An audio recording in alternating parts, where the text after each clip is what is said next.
Hi, welcome back.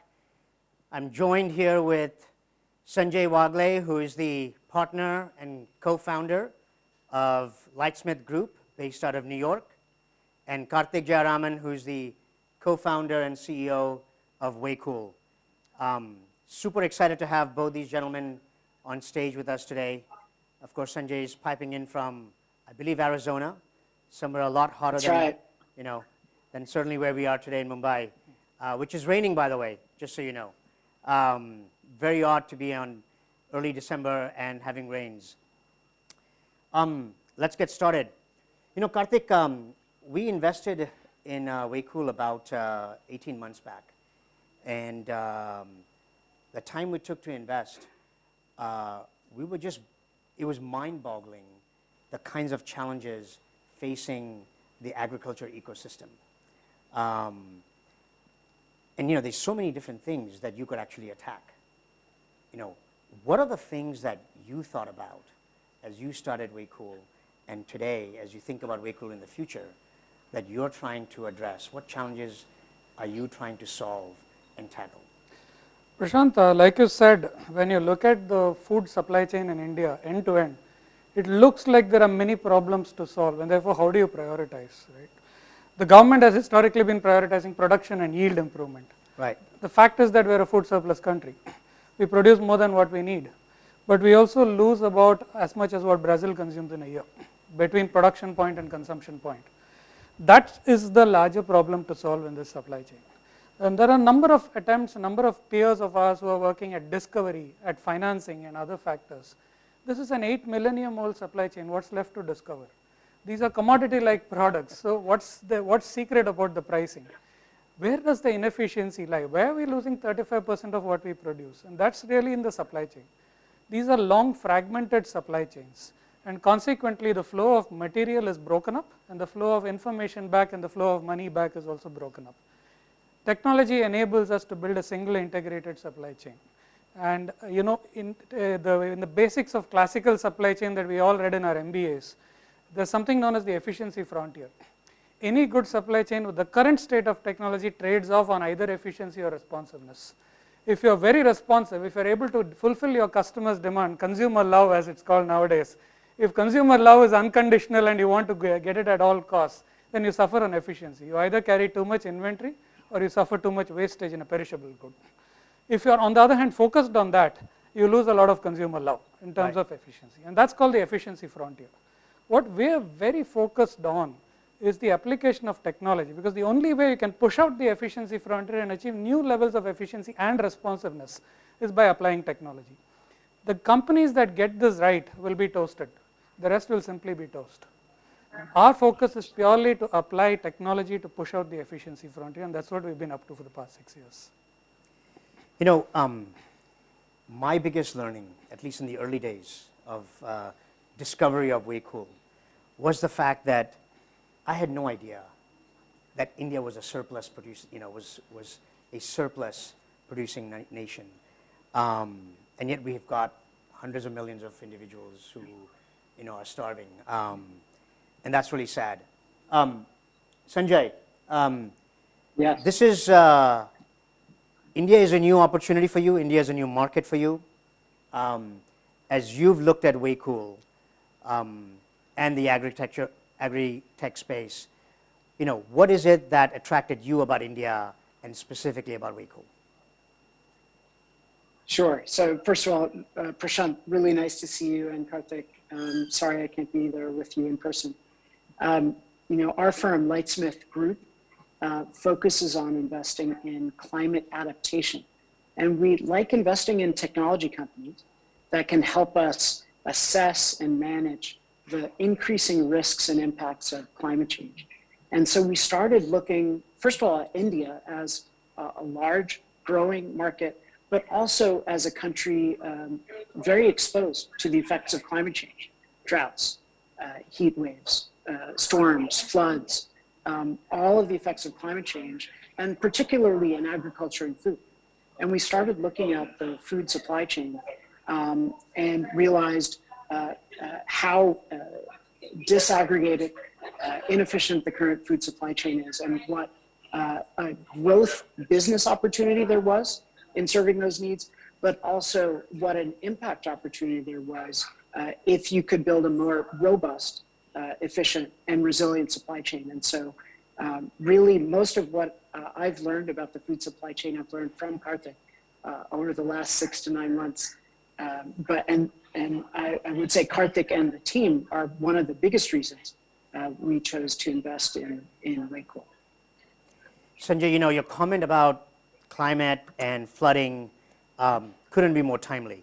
I don't know if you've been following what's happening in Chennai, but I think Karthik and the WayCool team are delivering food today in boats. That is, you know, the unfortunate situation with some of the effects of climate change. Karthik, how are you and the team culturally thinking about sustainability, culturally thinking about, you know, driving impact while still delivering significantly on the promise of WayCool? Because sometimes these can be at odds of each other, you know, and historically many people have believed that you really cannot be impactful in what you're trying to do and yet be, you know, a growth-based business or drive significantly large profits. What are your thoughts on that, and how do you do this? You know, Prashant, I often watch Ashwath Damodaran on YouTube just to demystify this whole startup valuation space, if you will. Ashwath has been railing on ESG being the latest fad, if you will. And his view is that ESG is not a story, because if you are investing in ESG, then you are spending money up front, and therefore the returns to the investors will be lower, and so you can't be valued higher. Ashwath is wrong. He is wrong because there is a lot of correlation between technologies of the future and cost as well, while also being impactful. Especially in emerging economies like India, the cost curves have already shifted. We have already leapfrogged. And I'm not pulling this out of the air. My largest warehouse and my largest processing unit are off-grid for power, water, and sewage. And by being off-grid, by going on solar for power, I'm saying 25% cost for every unit of power. That's because incredible. Grid power is more expensive. Right. By moving off-grid for water and sewage, funnily enough, everybody tells me, no, India doesn't charge for water, so what's your problem? India charges for sewage. We have these trucks that are euphemistically called honeysuckers, where I have to pay 1,500 rupees a truck to take out sewage. I don't pay for sewage anymore because we are zero discharge. And therefore, the payback on these projects was hardly 6 months. So I'm getting payback, and we approach impact and sustainability very coldly. We do numbers, we do payback analysis, and we are finding that the technologies of the future that will make us climate resilient are also ones that pay back faster. The second thing is, what we are doing today will be regulation tomorrow. If it's not, we'll make it. And the reason we'll make it is exactly what you said. For the past 10 days, my city has been under 2 feet of water. We still met our targets, by the way, but it's been under 2 feet of water, and we're delivering using boats. You heard it, Sanjay. You know. So it's important that we start taking this seriously, Yeah. and we will be playing an active role in shaping regulations. And when that freight train of regulations hits the ground, we'll be safely on the other side of the tracks, and that's our motto. And we are culturally tuned to this. Every project is evaluated. Even now we're building an office, double glazing is standard because we save on air conditioning. So a lot of those are specced into how we work today. That's amazing. I don't know if you really know about this part, but we invested in WayCool in February of 2020, 4 weeks before India went into lockdown. We invested $20 million. At the time, it was amongst our largest single investment in a company.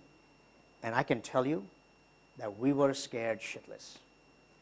The country had gone into complete lockdown, which also meant that the warehouses, the logistical network, the teams that were operating in the warehouses were all gone. And we were staring at a blank screen saying, what did we just do? Since March 2020, your team has managed to grow the business 4x, not on a small revenue base. We see lots of companies that have grown, 5x and 10x, 1 million up to 10 million. You were doing about $35 million in annualized revenue, and you have now grown that 4x in this time frame, in an incredibly challenging environment. How do you do it? Well, I think the way we approached the pandemic situation was using 3 prongs. The first was employee safety, the second was business continuity, and the third was strategic shifts. On employee safety, we broke it up into preventive and caregiving. We were already ahead of the curve because we are in the food industry. A number of things that we are all doing today was de rigueur for us even before. We had hand sanitization as the norm. We introduced social distancing a week before the Prime Minister made a speech. 4 days before the lockdown, all the employees had salaries in their 4 hours before lockdown. Everybody had salaries in their bank account. So we were able to take a few steps proactively because we were able to anticipate this. On caregiving, again, we invested adequately. We have our own doctors on rolls. We had a 24/7 help desk. We have relationships with all the hospitals in the country. And we had a health insurance which covered parents who were the first who were affected through this as well. So there was a number of investments made into caregiving. The next was on business continuity, and we had to hedge a few things over here. Firstly, there was no shortage of supply and there is no shortage of demand. Demand simply moved from the restaurant to the residence. The challenge was in making sure the pieces in between function, and there we had to hedge because borders were being closed. We were unclear on what movements will be allowed and what will not. So we hedged our sources. We had at least 3 different sources in 2 different states for every collection, every consumption point. Secondly, we hedged our distribution centers. What if a distribution center went into a containment zone? So we had 8 centers before when you invested in us. We have 40 now, and many of those were built during the lockdown. Let's not get into how, but many of them were built during the lockdown, and that made sure that the supply chain functioned irrespective of any jolts that any individual component of the supply chain faced. The third was strategic shifts. Digitization was the biggest strategic shift that happened. While we were building our integrated tech backbone, that accelerated dramatically because customers became more willing to get onto technology. Farmers became more willing to get onto technology. Half the farmers started communicating to us on WhatsApp and other equivalent platforms. We had 22 people before the lockdown. We have a 150% tech team, and I am told literally as we speak the count is increasing. Right? That's how fast we had to grow our tech team. And today we've built what I will be announcing in 2 weeks as the world's most comprehensive tech stack for the food supply chain. So we have every component starting from soil to sale digitized today, and that means information can flow irrespective of people physically being locked into one location. The second is automation. How do you ensure social distancing in a warehouse? You ensure social distancing making sure the job or the goods move and not the people. People can be parked in fixed stations that are spread apart from each other, and the job moves from one point to the other. So we automated and robotized our warehouses, something that we were already doing, which we accelerated to make sure we could work with 1/3 the staff and deliver 3 times the productivity. And the third is by shifting work to the source. A lot of migration happened during the first lockdown in particular. Right. There were a lot of folks there without jobs. There are a lot of jobs here without people. So why don't we move the job back to the people? Why can't we do a lot of the primary processing back at the point of production? And that's the third shift that we did. We moved a lot of value addition back to the rural areas. And that's served us well since, and we continue to follow the same practices because the same technology that we used to automate also improved our productivity. The same technology that we used to digitize also became our platform for the future. And the act of moving jobs back created the impact that we wanted to create anyway. And this is broadly how we managed to grow. We are also naturally hedged because we don't differentiate artificially between customer classes. Whether it's a hotel or restaurant or a retailer, they want the same thing. So when the demand from hotels and restaurants tanked, the demand from retailers went up because people got to eat. Right. So since we were hedged, we were able to very quickly pivot and feed the retailers much faster. Yeah, it's amazing how quickly we were able to go from having a small customer base to today having over 35,000 active customers that we work with. And in the manner we've done it, I think has really helped us. We were very nervous at the time, I can tell you that, because visibly we could see that food and beverage had shut down, and we knew that would have affected your business, and it was a large part of WayCool's business at the time. Sanjay, as you look forward now and as you join the team, what are the things, and given your background and given the fact that you've spent so much time at other larger institutions even before starting Lightsmith, what are the 1 or 2 areas you'd look for WayCool to focus on where you believe it will add clear differentiation for the company going forward? Sure. So first of all, backing up just a second, I just want to comment on how remarkable it's been, the very fast pace of growth over the last year with discipline. So in the most challenging of circumstances, during complete lockdowns in many cities, to continue such a rapid pace of growth, but with discipline. And that just gives us a lot of confidence in this next phase. And what I've seen is the seeds of the next phase of the business that needs to be proven out. So how will WayCool differentiate? I think Karthik and team are already starting to show that. But I would say on both ends of the core logistics and distribution, on the, call it the front end, the upstream end, sourcing, real solid work with farmers and farmer collectives, a procurement and sourcing program that is efficient and effective, and that is scaling rapidly, but also, from our point of view, is generating real impacts for sustainability and for climate resilience by working with farmers through its outgrowth program. So that's one key area of differentiation. So there's a lot of competition in the space, and we look closely at the competitors, and that's an area where WayCool is already differentiating itself. And then downstream with all the different retail channels and the programs it has with each of them and its ability to scale. So, Karthik mentioned the technology backbone. And that is key. We like investing in technology companies, and it's not often that a physical distribution, supply chain, logistics company has such a strong technology program, including around data. So one of our theses is that data is one of the key missing pieces to be able to effectively assess and manage the effects of climate change.